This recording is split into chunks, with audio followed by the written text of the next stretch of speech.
Bom, um bom dia, boa tarde ou boa noite, dependendo do horário que você for assistir. A temática que eu gostaria de fazer uma reflexão com vocês é sobre a balança comercial brasileira, que desde setembro do ano passado, não tinha o coronavírus ainda, no ano passado, eu publiquei um artigo no meu blog, intercâmbio cambial brasileiro, né? E nesse artigo eu explico que a nossa balança comercial está um quanto tanto vulnerável. E eu vou explicar a vocês o porquê que eu falava isso em setembro, 16 de setembro, né? Que eu publiquei o artigo, foi 16 de setembro. 16 de setembro, intercâmbio comercial brasileiro, 16 de setembro de 2019. Eu fiz o seguinte comentário, porque deixa eu explicar uma coisa para vocês. Qualquer empresa, isso também serve para um país, né? Você não pode ter uma receita 50% de uma empresa e os outros 50% de algumas empresas, de 10, 20 empresas, mas 50% é com uma empresa. Isso constitui risco. Porque se essa empresa, na qual 50% da receita você vende, seja um supermercado, uma rede de farmácia, não importa, é o mesmo grupo. Então, se essa empresa trocar de fornecedor, você vai ser prejudicado. A empresa também pode quebrar, ela pode ficar em uma situação de insolvência, né? Um patrimônio líquido negativo, ou seja, tem mais dívida do que patrimônio, é o chamado patrimônio líquido negativo. Você que está vendendo para essa empresa, você vai tranquilamente perder os seus 50% ali.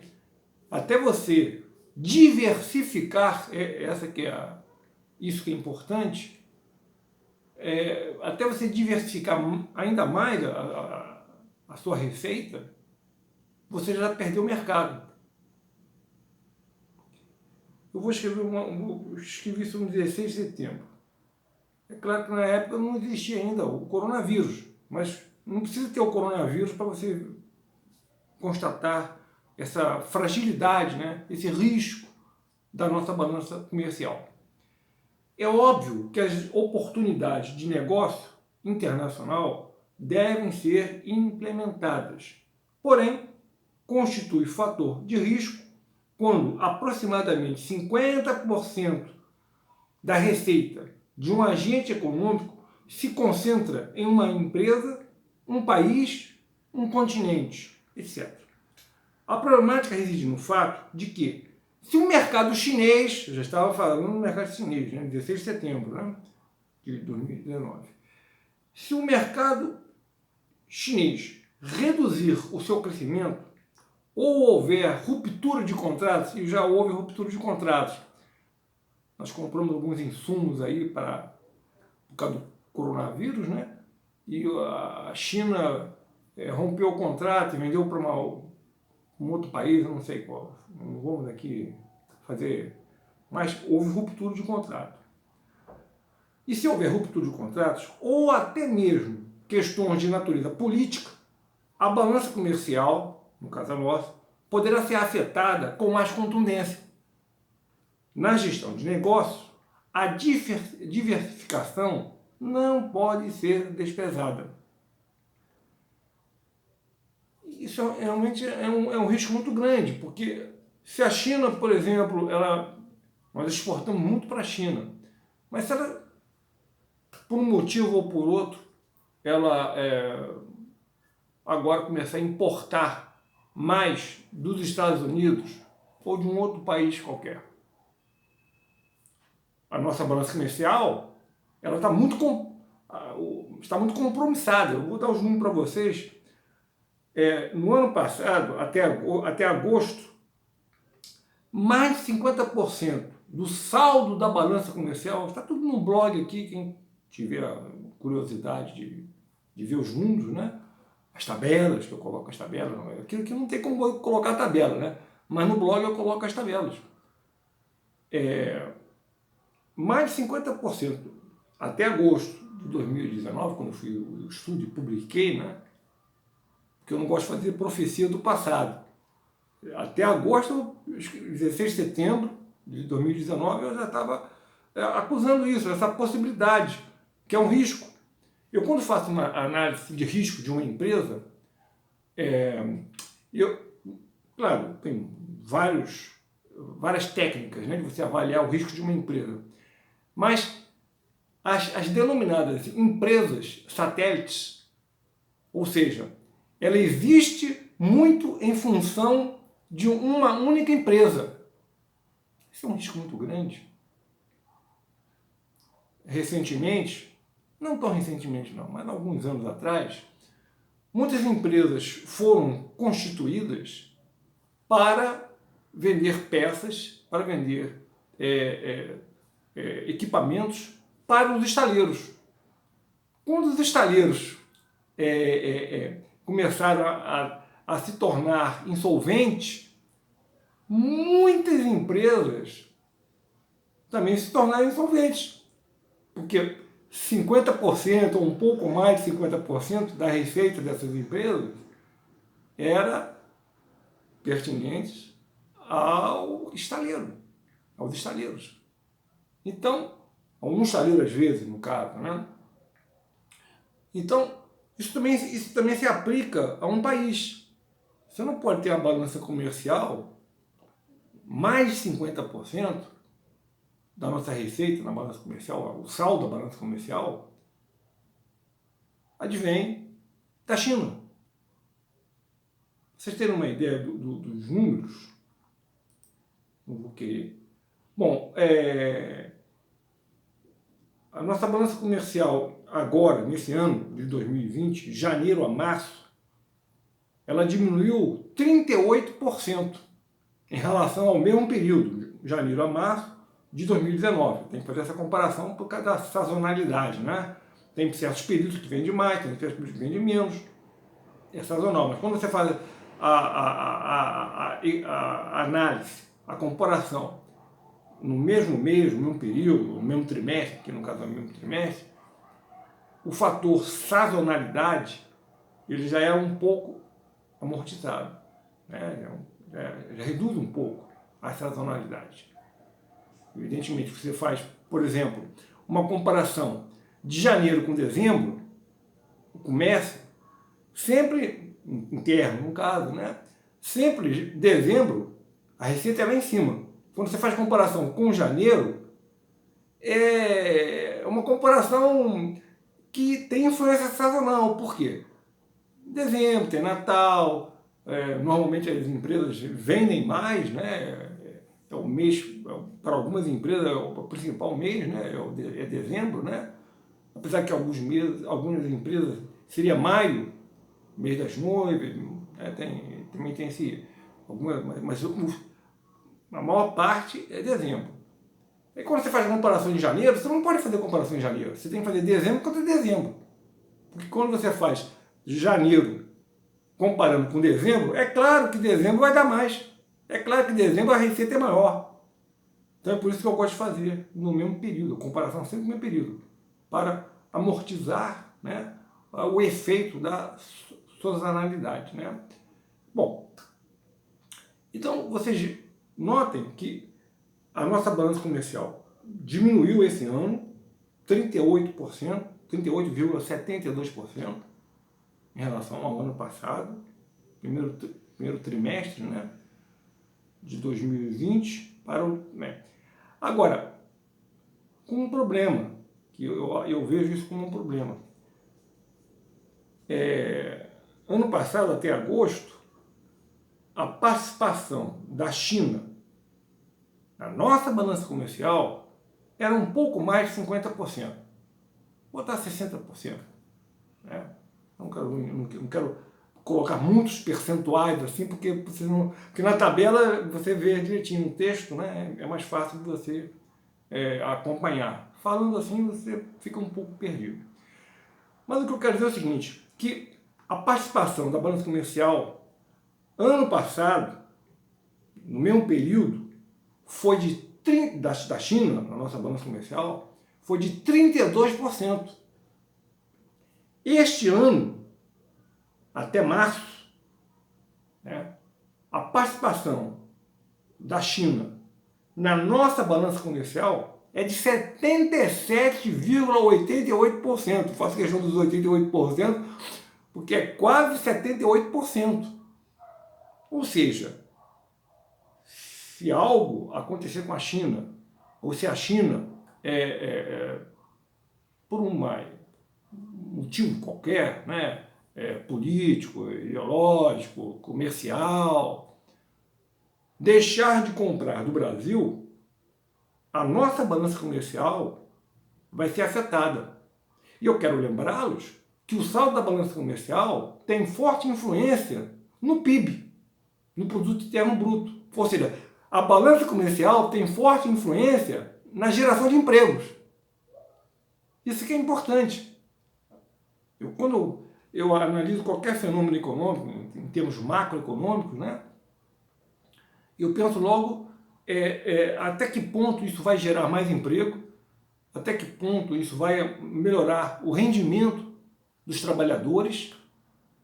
Isso é importante você fazer essa análise.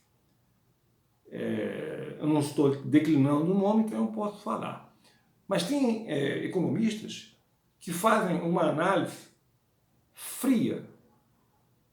Ele se preocupa meramente com ou a balança, ou com balança de pagamentos, ou com superávit primário, mas se existe geração de emprego ou não existe, se o desemprego está maior, normalmente os economistas, na crise, é a melhor fase para nós. É a fase que você mais ganha dinheiro na crise. Porque todo mundo tem que contratar um economista, ou um contador também, que tem uma visão macroeconômica, tem uma visão de futuro, né? Porque fazer profecia do passado é fácil. Eu quero ver fazer profecia do futuro, aí que é complicado. E analisam tão somente, friamente, alguns indicadores. Mas os indicadores sociais, eu considero o emprego um indicador que auxilia, né, a sociedade. Quanto maior o nível de emprego, melhor para a sociedade. E também melhor para os comerciantes, porque o consumo das famílias, ele representa, em termos de PIB, quase que 60% do PIB. 60% do PIB, aproximadamente, né, em termos valores redondos, né? Mas 60%, 62%, já foi até mais, do PIB é representado pelo consumo das famílias. Porque quando eu penso no emprego, na verdade, eu não estou pensando apenas no trabalhador. Eu estou pensando no trabalhador, é claro, o aspecto social. Eu estou pensando também nas empresas que vão ter uma rentabilidade maior. Vão vender mais, por quê? Porque o consumo das famílias, por representar 62%, quanto maior o nível de emprego, maior vai ser a receita das empresas. E pasmem, maior será a arrecadação tributária. O governo não está querendo superávit? O governo, a tônica, a retórica de décadas e décadas, desde a década de 70 que eu escuto isso, é obter o superávit. Desde a década de 70. Ainda estava terminando a faculdade de economia, né, já entrando quase que no mestrado, mas naquela época já se falava isso, na época do Médici, na época do Geisel. Então, o superávit, ele ocorre em decorrência do nível de atividade econômica. Então, quando eu falo em emprego, nível de emprego, eu não estou pensando apenas no trabalhador, eu estou pensando no todo. Estou pensando nas empresas, repito, que vão vender mais, e estou pensando também no superávit, porque o superávit, a receita tributária, né? Aliás, nós temos que conversar muito sobre receita tributária, vocês vão ficar estarrecidos com o que eu vou falar para vocês sobre a receita tributária do governo federal. Mas a receita tributária, ela depende do nível de atividade econômica. Então eu não estou sendo bonzinho, não, você só pensa no trabalhador, você, não sei, pode me adjetivar aí de várias formas aí, né? Mas não é pensando no todo. Tem a curva de Laffer, né, que um dia nós podemos até conversar. Eu evito muito de falar no economês, para não atrapalhar a mensagem. Apesar de que eu até entendo certos economistas, porque quando você utiliza uma expressão própria do economista, você economiza 2 folhas, 2 páginas, ou 30 minutos de explicação. Porque quando você fala um determinado um vocábulo próprio da macroeconomia, ou da microeconomia, ou da econometria, você está economizando tempo. Tempo para explicar, né, a situação, mas tempo também em número de páginas, né? Você vai escrever um artigo, né?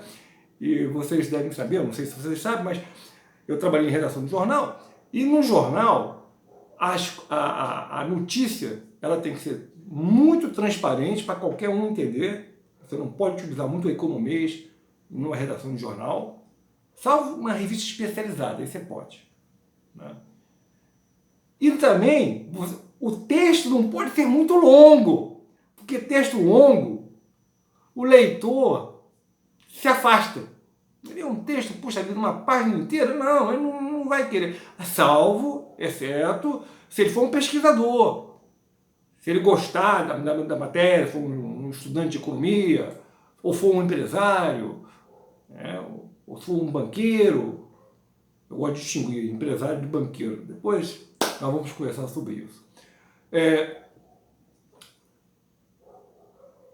O leitor não gosta. Isso está provado. Isso aí não tem como... é o Arthur que está falando. Não é o Carlos Arthur que está falando. Você vai em qualquer redação de jornal, você vai observar isso. Que as matérias, elas não podem ser muito longas.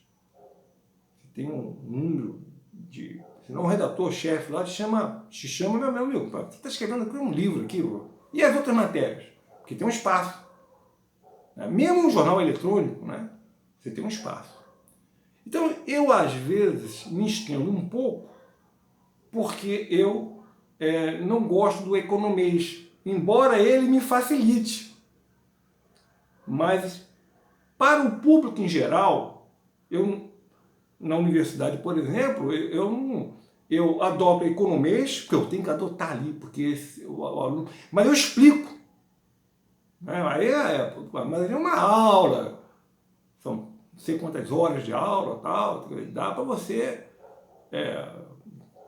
muitas horas de aula ao mês, no semestre, né? Então dá para você explicar. Aliás, ali você está formando economista, então você tem que explicar, né? Quando você fala uma determinada terminologia bem técnica mesmo, você fala a terminologia e explica. Mas essa explicação demora. Mas o aluno tem que conhecer a terminologia. Bom, eu acho que já falei demais. Espero que vocês tenham entendido o que eu estou querendo fazer uma reflexão com vocês, né? Eu não sou proprietário da verdade, eu sempre digo isso, né? Mas em setembro do ano passado já estava indicando esse risco com a China. Vamos esperar abril, o primeiro quadrimestre. Mas ano passado, até agosto, foi o estudo que eu fiz e que eu publiquei, né? Porque, eu pensei, não, eu publiquei. Tá? publicado em setembro, foi intercâmbio comercial, deixa eu ver aqui, até para vocês acompanharem, né? Tem 2 artigos. Intercâmbio comercial brasileiro, 16 de setembro de 2019, quando eu acuso o risco com a China, por ela ter uma participação significativa no saldo da nossa balança comercial. E o outro artigo, esse foi esse ano, balança comercial, janeiro a março de 2020. Diplomacia e China. Né? Esse último que eu falei, balança comercial, janeiro a março de 2020, Diplomacia e China, ele foi publicado no dia 13 de abril de 2020. Há pouco tempo, né? E nesse artigo, eu faço referência ao artigo que eu escrevi em 16 de setembro. Porque agora é fácil falar isso, né? Que os chineses já estão percebendo o que está acontecendo. Eu espero que a nossa diplomacia, né, atue junto aos chineses, né? Mas o problema é que entre países, aliás, entre países não, no mercado, seja mercado interno, mercado internacional, não existe amizade, existe interesse. Não é isso? Existe interesse. Então, se for conveniente para a China trocar de parceiro comercial, ao invés de importar muito do Brasil, e é por isso que nós temos um saldo comercial significativo em relação à China, até janeiro a março aqui deu 77%. Sabe lá o que é? Uma empresa vende, ela tem um saldo comercial com uma outra empresa de 77%. 77,88%. Para ser mais exato. Né? Se acontecer alguma coisa com aquela outra empresa, para a qual 77% do meu saldo está comprometido com essa empresa, eu quero ver se um dia essa empresa mudar de parceiro. Ao invés de comprar da minha empresa, compre de uma outra empresa, ou diminua a importação, no caso da China, né? Diminuir a importação de nossos produtos. Isso é preocupante. Obrigado, desculpa, eu já falei muito. Tenha um excelente dia.